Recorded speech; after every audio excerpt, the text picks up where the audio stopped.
They say every garden holds a secret. I didn't believe that until last Tuesday when a dusty letter arrived at my door. It was from my grandmother's lawyer. She had left me something in her will. Not money, not jewelry, just a small plot of land on the very edge of town, overgrown with weeds and forgotten by almost everyone. I had never been good at gardening. The only plant I had ever kept alive was a plastic cactus on my windowsill. But something about that letter made me pack my bags, catch the last bus, and go see the place for myself. When I arrived, the sun was just beginning to set. The garden was a mess. Tall grass swayed like an ocean of green, and old wooden fences leaned sideways as if they were too tired to stand up straight. In the center of the plot stood a tiny cottage with peeling blue paint and a chimney that looked like it hadn't smoked in years. But behind the cottage, the soil was dark and rich, almost black, like chocolate cake. I stood there with a rusty shovel I found in the shed, and I made a decision. I would fix this place up. I would plant something simple, something easy. Carrots. Everyone says carrots are forgiving. If you water them and give them sunlight, they grow. No magic required. The first few days were perfect. I woke up early, filled an old watering can from the rain barrel, and walked between the rows. The seeds were tiny, like grains of sand, and I pressed them gently into the earth. I talked to them. I know that sounds silly, but when you are alone in a garden with only the birds for company, you start speaking to anything that listens. I told the carrots about my bus ride. I told them about my grandmother, how she used to bake pies with cinnamon, how her always smelled like soil and soap. And every morning, little green shoots pushed higher, as if they were answering me. I started selling my vegetables at a small stand by the road. An old lady bought 3 bunches and said my carrots were the sweetest she had tasted in 20 years. A boy with a red bicycle came every afternoon just to watch me work. He never bought anything, but he always waved. The garden felt alive, not just with plants, but with possibility. I repaired the fence. I painted the gate white. I hung a little lantern on the porch that flickered on at dusk. For the first time in my life, I felt like I was exactly where I was supposed to be. Then, on the 7th night, everything changed. It started with a dream. I dreamed that the ground beneath my bed was humming, a low vibration like a cello string being pulled too tight. I woke up at midnight and walked outside in my slippers. The moon was full and silver, turning the garden into a place made of shadows and secrets. And there, in the corner where I had never planted anything, was a glow. At first I thought it was a reflection. Maybe a piece of glass caught the moonlight. But as I stepped closer, I saw it was coming from the soil itself. A single stem, thin as thread, rose from the earth, and at its tip hung a flower bud no bigger than my thumbnail, pulsing with a soft blue light. It wasn't in any seed catalog I had ever seen. It wasn't in my grandmother's gardening journal, which I had found in the cottage drawer, filled with her neat handwriting and pressed flowers. This plant was impossible. I should have pulled it out right then. That is what a sensible person would do. Unknown glowing plants do not belong in a backyard garden, but I couldn't touch it. My fingers stopped an inch away, as if the air around it was warmer, thicker, alive. I told myself I would check it in the morning. I went back to bed. I did not sleep.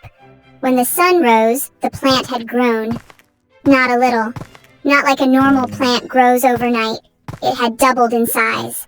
The stem was now as thick as my wrist, twisted like a rope, and the bud had opened into something that looked almost like an eye. A pale, luminous eye that seemed to watch me as I weeded the carrots.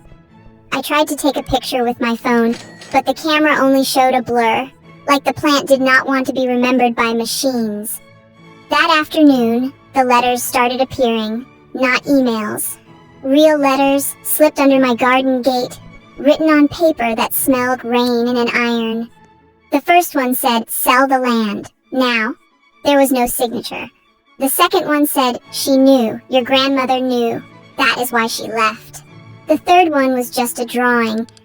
A picture of my garden, but underground where the roots should be. Except in the drawing, the roots did not stop at the soil. They went down through rock, through clay, through darkness, and at the very bottom they wrapped around a door. A door made of wood older than trees. I stopped selling carrots. The boy on the red bicycle stopped coming. The old lady walked past my gate without looking in. The neighbors, who had been friendly at first, now crossed the street when they saw me. One evening, I caught an old man whispering to his wife, and I heard only 2 words before they hurried away. "The sleeper," he said. "It is waking." I spent 3 days digging. I told myself I was planting potatoes, but my shovel kept drifting toward the corner where the glowing plant stood. It was taller than me now. Its petals, if you could call them that, had unfolded into shapes that hurt to look at directly, like trying to read a word in a language your mouth was never built to speak. And on the 3rd day of digging, my shovel struck something hard. It was not a rock. It was smooth, flat, and warm. I cleared the dirt away with my hands, and there it was. A stone hatch, circular, with a handle shaped like a root. The glowing plant leaned over it, bending like a parent watching a child open a gift. I understood then. The plant was not an accident. It was a key that had been waiting for someone patient enough to grow it. I sat on the edge of the hole for hours. I thought about my grandmother. I thought about the cinnamon pies, the smell of soil and soap. I thought about the boy on the bicycle, the old lady, the white gate, the lantern that flickered at dusk. I thought about the simple life I had almost built, and I thought about the letters, "Sell the land." Maybe that was the easy choice.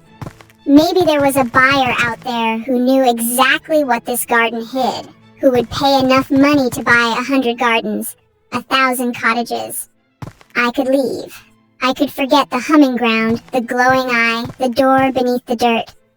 But gardens are not just soil and seeds.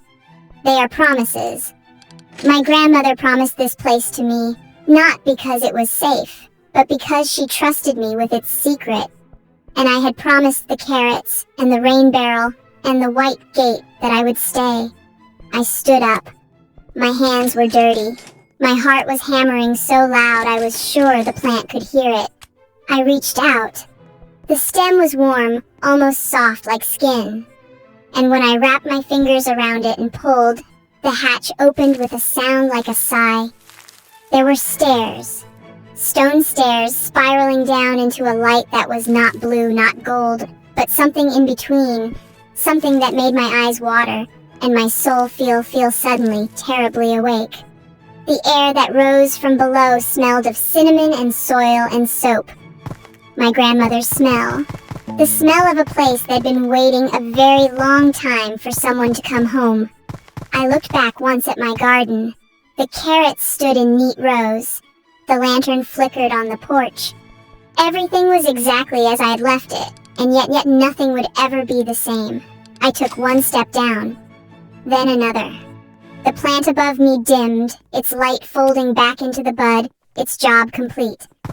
The hatch began to close, slowly, gently, as if the garden itself was tucking me in. I do not know what is down there. I do not know if I will ever come back to sell vegetables at the roadside stand, or if the boy on the red bicycle will ever know why I vanished. But I know this. Some gardens grow flowers, some grow food, and some grow doors. My grandmother's garden grew a door, and she spent her whole life watering it, waiting for someone brave enough to walk through. I am still walking. The stairs go deeper. The light grows brighter, and somewhere below, I can hear music. Not a cello string pulled too tight, but a melody, soft and ancient, played on an instrument made of roots and rain. I think it is a welcome song. I think it has been playing for 100 years, waiting for the right set of footsteps to join in. If you ever find a garden that does not make sense, a plant that does not belong, a door that should not be there. Do not be afraid. Be patient, water it, talk to it, and when the time comes, have the courage to open what the earth has grown for you. Because some secrets are not meant to be buried. Some secrets are seeds, and every seed, if you give it enough love, will grow into something impossible, something beautiful, something that changes everything. I'm almost at the bottom now. The air is sweet, the music is loud, and I can see the door. It is opening. I am going in. I will tell you what I find on the other side. I promise. Just remember to check your garden tonight. Look closely at the corners where you never planted anything. Listen for the humming. And if you see a blue light, do not run. Dig. Grow. Believe. Because the garden that was not supposed to grow grew anyway.